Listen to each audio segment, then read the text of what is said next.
What is going on, guys? Jack here, and welcome back to episode number 100. Ow, I bit my tongue. Yeah. Welcome back to Prem. I left my YouTube network, so I can't use the music anymore, so here's me just talking over it. I hope you enjoyed the episode. Like, comment, subscribe. If anyone wants to write a new theme tune, please. What is going on, guys? Jack here, and welcome back to episode number 171 of Park to Prem here with Town or Town. Today, we're back for the Manchester episode, and it's called that because today, well, we kick things off with a game against Manchester United in the Premier League, and following on from that, we're going to be sticking in the city for a couple of days as we take on Man City in the EFL Cup. So yes, two pretty difficult games today. Hopefully, we're going to be able to come through them unscathed. Since you were last here, we've played through the month of October, 3 matches played in that time. Of course, last episode, that second game of the Champions League group stage, and well, I'm pleased to say we have gone and continued our unbeaten run. Unfortunately, we have drawn in this time. It was actually the most recent game, not the most recent, sorry, the one that immediately following the Lyon game. That's what I'm trying to say. Words are hard. But yes, it was 1-1 in this game. They took the lead in the 85th minute. Roberto Villa with a set-piece goal, and I was panicking. I was thinking the unbeaten run's going to go. So we turned all the dials up. We went to very attacking, and well, who was going to poke up with a goal? It was Dylan Turnbull. Yeah, he's getting a lot of important goals this year, is our Dylan. And another one to add to his scrapbook there.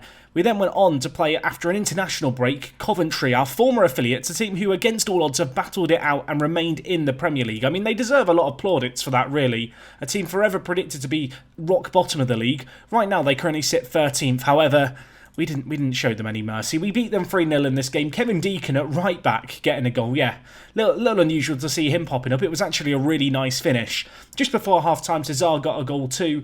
So 2-0 at the break, relaxed a little bit in the second half, and well, later on, Cancina got a goal, courtesy of an Austin assist, of course, the new English player, someone who I'm very, very excited about. Shvetsov also missed a penalty in this game, and we rotated the team a little bit, and to be fair, a few players who aren't first-team regulars necessarily, like Austin, like Deacon, did pretty well in this game. They chipped in with some goals.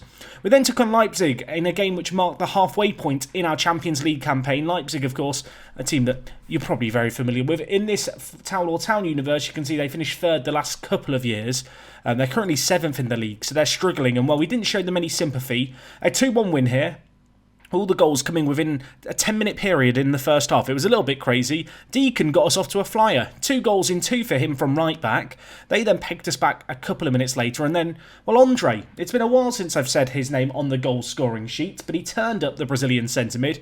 He banged one in, and we ended up winning the game 2-1. Exactly what you want to see. A great little win for us there. Ourselves and Leipzig were both unbeaten after our first 2 games, and with that result, you can now see, looking at the league table, we go top of the group outright, which is exactly what you want to see. So hopefully we're going to keep that momentum going.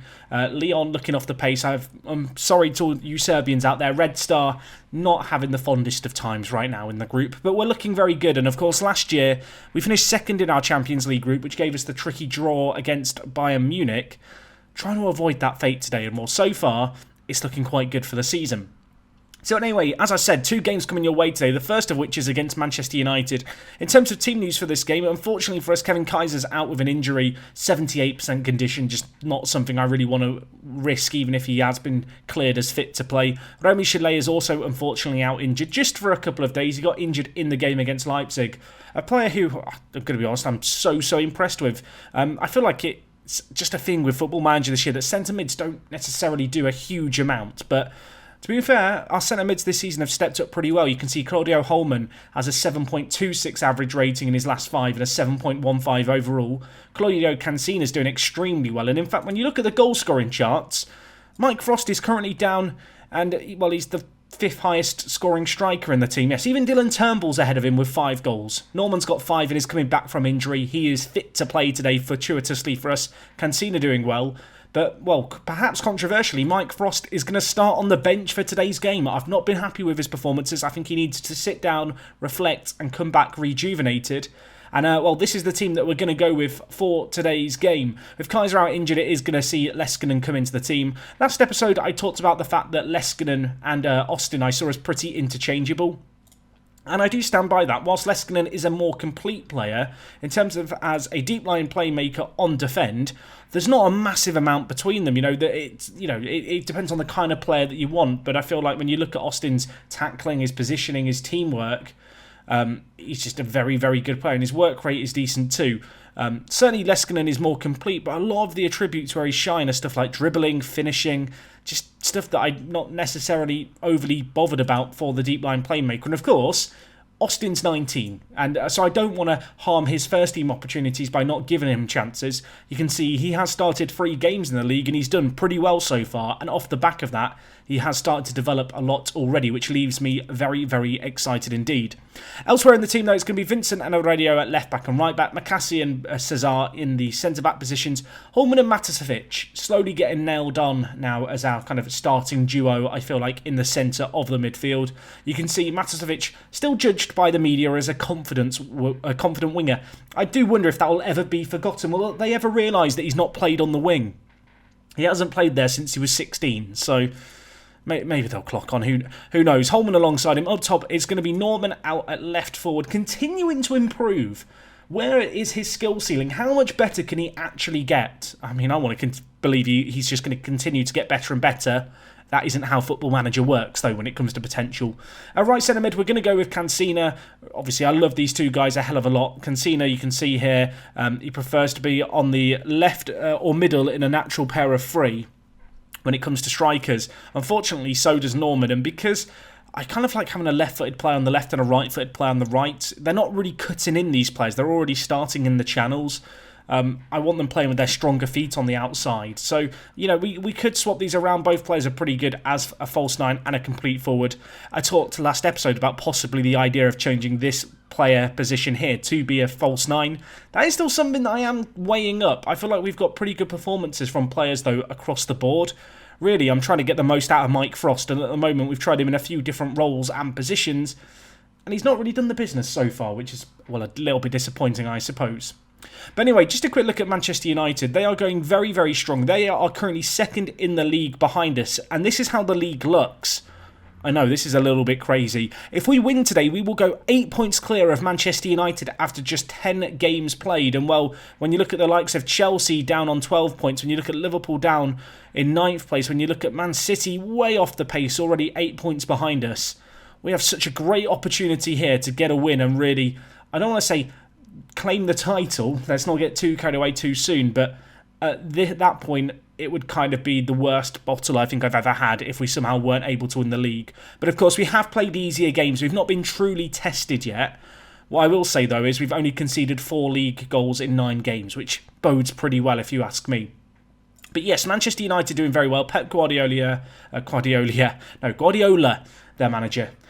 You can see, looking at their team, an extremely good team. They have got Mr. Dessa at right back. Yeah, this is a thing that happened over the year. He's joined them to play right back. He joined them for £33 million. Of course, we sold him for £36 million to Wolverhampton Wanderers back in the day. I'm a little upset to see him playing for them. He's joined the dark side, really. But I don't feel like he's a Manchester United quality right back. I'm going to assume that their first choice right back is out injured because he just doesn't seem that great. Actually, looking at it, do they even have another right back? I guess they have Sedlasek here, who would often play at centre-back, so I guess they're shuffling around the defence a little bit. One player who I have had a very, very close eye on, and if you're on the WorkTheSpace Discord server, you will have already seen me ask about this guy. This guy, Abdul Sekyere, is an absolutely insane left winger. He's 20 years old, he's English, he's already capped for the international team, and with us striving now towards having an English core, with us having the likes of course, Stevie Norman, with us having the likes of Austin, I feel like this guy here, Sekyere, is really the next big thing. He's the player who could be, a part of this golden generation that maybe England's got coming through. Now, I have bid on him, and it was a £120 million bid that was rejected, which is already going to make your eyes bulge. Of course, we have got the money to pay that.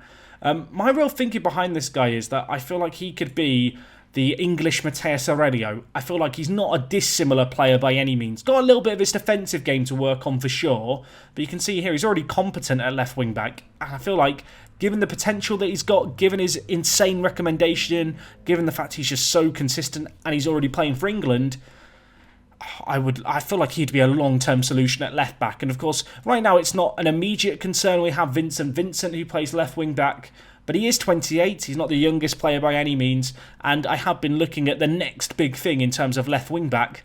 And I don't think there's an incredible left wing back that really exists out there. In fact, I would argue that Sami Tunnel is the best outside of maybe Sekure here. I mean, when you compare the two, you can see they're kind of different players in many ways. But of course, you can see Sekure here is about a year and a half younger. Either way, I've bid a lot of money. It's been rejected. It's going to be difficult to pry him away from Manchester United. I may well go back into him at some point in the future, though. But anyway, enough rambling away. We are playing in the early kickoff of the Premier League match. Norman is lacking match fitness. I don't give a Scooby-Doo, Norman. You and your red headband, you're going to channel the energy from that headband. It's the source of his powers. And hopefully we're going to be able to just tear United apart on the attack. They are going to play a 4-1-4-1 as formation that we're pretty familiar with them playing. They've got Mr. Dessa playing at centre-back today alongside Wolf. I mean, this is a bit like watching... I'm trying to think of a good example here. Give me an example of a strike partnership or a defensive partnership where it's a complete mismatch in quality. There's definitely some real-life examples, but yeah, Mr. Dessa's not quite as good as Keith. I think I can say that with confidence. Sorry, Mr. Dessa. Sorry. Right, let's get into this, shall we? I feel like I've talked a lot today without getting into the business end of things. Stop rambling, Jack. We know that you're nervous. We know that you're trying to delay the inevitable, which is probably a United win at home and them closing the gap on you.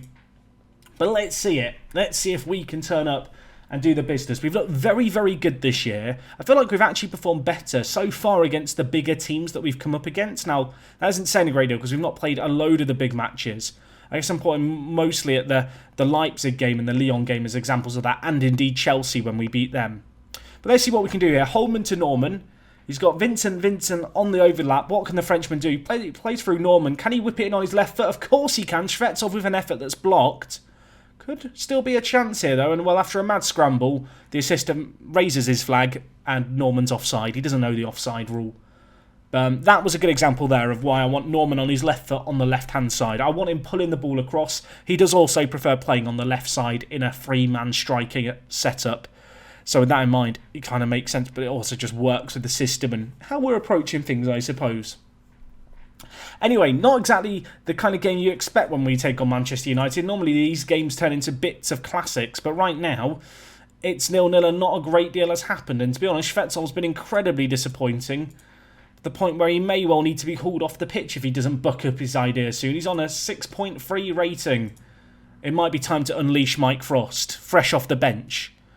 We'll wait and see this highlight play out first. Norman in the wide areas, whips it across to Holman. Now with Matasevic, he can hit them from there.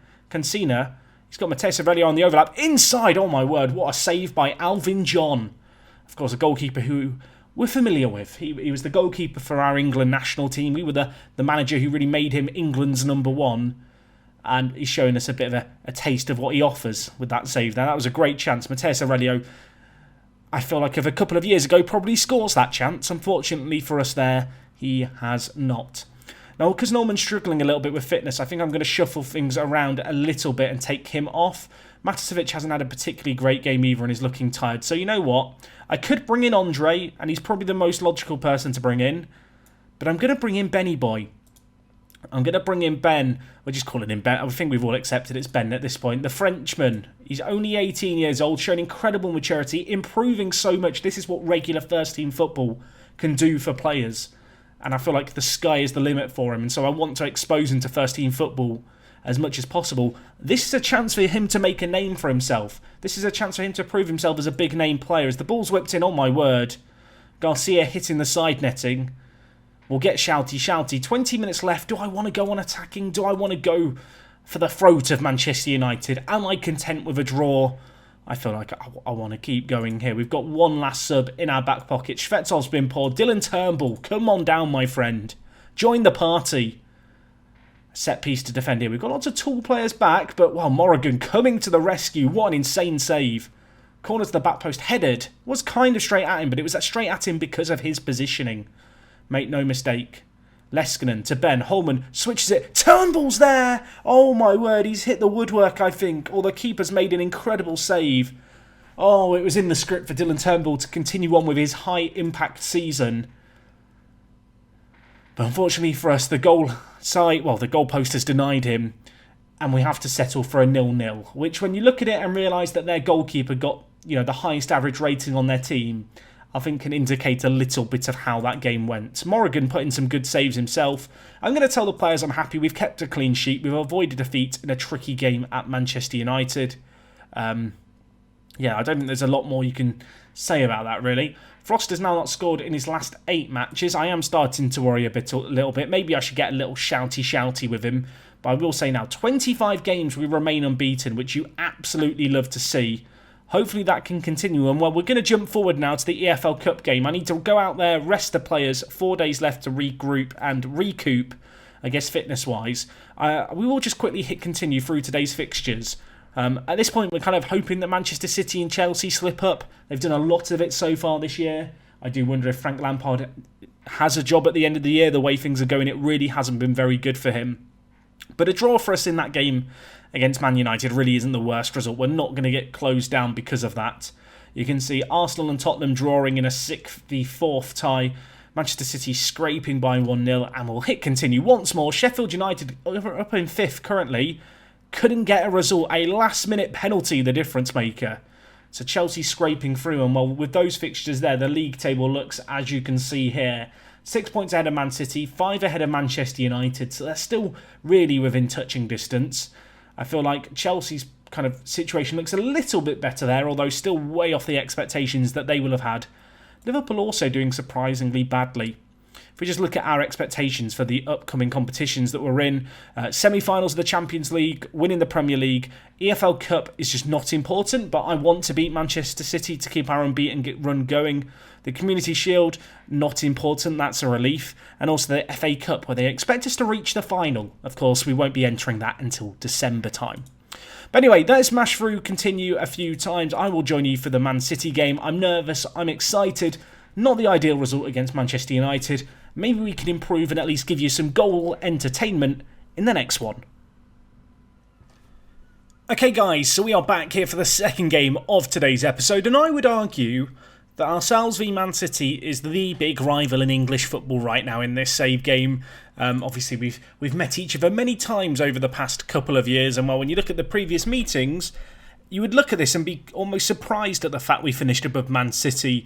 The last 2 seasons in the league, we have only won 5 of a total of 21 meetings over the years. Now, of course, some of these games were when we were the whipping boys, but even in recent memory, our record hasn't been particularly great against Man City, and of course, they were the most recent team to beat us, albeit way back in January of 2036 over... Was it 35 games ago? It was a long time ago. A lot of games ago. I think we had it show up, didn't we? How many matches it was. It's been a little while. Anyway, in terms of the team that I'm going to go for today's game, we are going to play what I consider our best 11 on paper. This is the 11 which I think if you were going to pick, ignoring form, you would say is our best team. And whilst there's a few players here, I'm looking at the likes of Aurelio and Mike Frost and Shvetsov who haven't been exactly at their best. I feel like this kind of game against Man City is a game where you have to play your high-quality players. And hopefully with that in mind, they're going to be able to really bring the pain today. Lots of pressure on Mike Frost against his former club. He has not been performing very well recently. I hauled him to the side after the Manchester United game, shouted in his ear that I wasn't happy with his recent form. So hopefully he's going to be able to find his shooting boots. Similarly for Shvetsov, whilst he has got 4 goals in the league and 9 in all competitions, the bar that he set last year was very, very high, and right now at least he's not quite reaching it. On the bench, tons of options for today's game. We've got Cancina and Turnbull. I mean, as far as impact subs go in the striking department, I'd argue that these are 2 of the best that I've had in any series here on YouTube. Elsewhere in the team, of course, we've got Matasevic. We're going to also have Ben on the bench, continuing to develop. I feel like I would just want to thrust this guy into the first team and watch him shine. He seems like he's going to be absolutely insane, the Frenchman. Elsewhere in the team, you can see we've got Matasevic, Craig Austin, Deacon and Markovsky on the bench. So lots of strength in depth there. Missing out for today's game is Chalet via injury. The likes of Leskinen and Tanel, I decided I don't want on the bench for today's game. I want to go with our best 11. And I feel like in terms of a bench that offers as much flexibility and coverage as possible, and a starting 11 that possesses the most strength, this is the best team for us to play.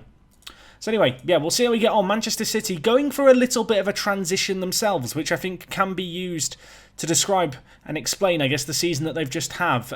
They've lost a lot of the big names that you would associate with their team.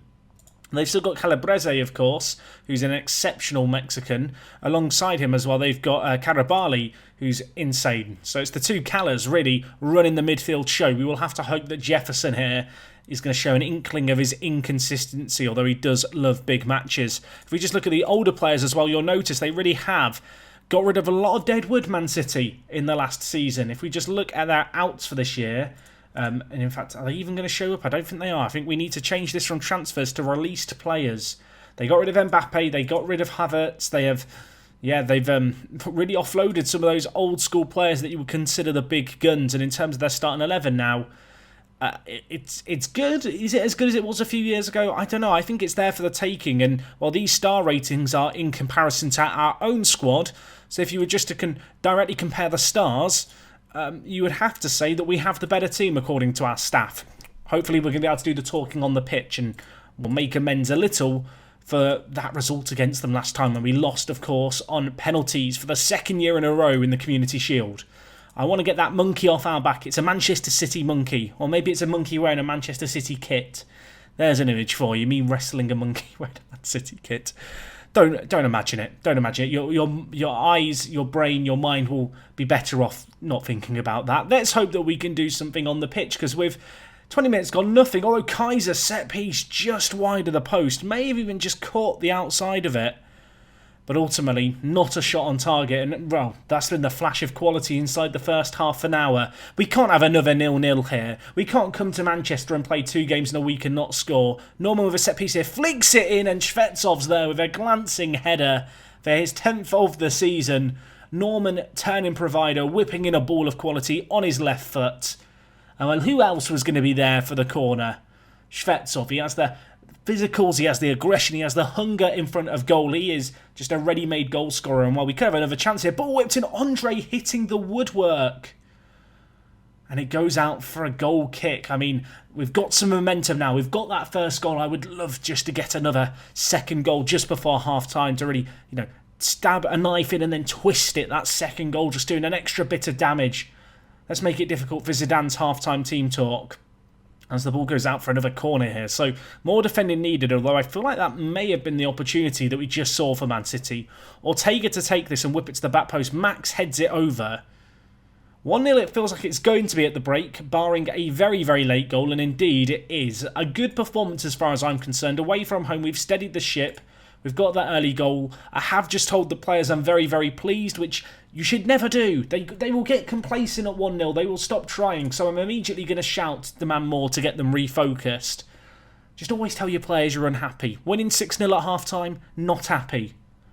Anyway, we've got a chance here. Mateus Radio, short to Andre. What's he going to do? To Frost. Mike, I would love to see you get a goal against your former club. Now with Kaiser, he's already had that one free kick from range, and while that shot was not that far away either, was it now? Long shot just going narrowly over the bar. Aurelio on a booking does scare me a little. You know what? I may even take him off for Deacon. And Andre's also not playing particularly well. I could bring in Maticevic, but you know what? I'm going to bring in Ben. I feel like he held his own against Manchester United. It is the Cup. It is still an opportunity for us to play some youngsters. And while Shvetsov is going to make me feel even better about making that change now. What a lovely finish. Just called him out for not matching his goal-scoring tally of last year. He was getting almost a goal every game in the league. He's not managed that so far, but 2 goals in the big games and all will be forgotten. Cesar with that 18 vision, just envisaging the past, kind of like Doctor Strange. Just saw all the different futures of how he could take that free kick and found the one with his 18 vision that was going to find the Russian on the end of it to score. And we're at 2-0 now. I would love to see Mike Frost get a goal. I would love to see Ben, the Frenchman, coming off the bench and get a goal as well here, although I'll be honest, really, I should probably just focus on the fact we need a win here. And while Shvetsov's hunting for a hat-trick too, of course, Man City may be going to look to launch a counter here via Celaban. It's a 2-on-2 at the back. He's marauding forward, gives it to Ortega, laid off back to him. Celaban with a great chance here. Morrigan gets a huge hand to it though, and Ortega, well, he's going to take it out for a goal kick, which goes straight into another highlight. That's not what I wanted to see. I was content to have no more highlights until the end, although we're going to try and play it out from the back here. McCassie switching out onto this left-hand side. Vincent keeps it in. He should play it inside, and indeed he does. McCassie forward again. A little bit of a 1-2 going on there. An ambitious 1-2 at that. Norman now back to Vincent. Ball whipped in. Shvetsov flicks on. Holman hits it. And Claudio Holman turns this into a rout. It's 3-0 in the EFL Cup. And if there were any question marks as to were we going to be able to keep the unbeaten run going, are Manchester City a bogey team for us?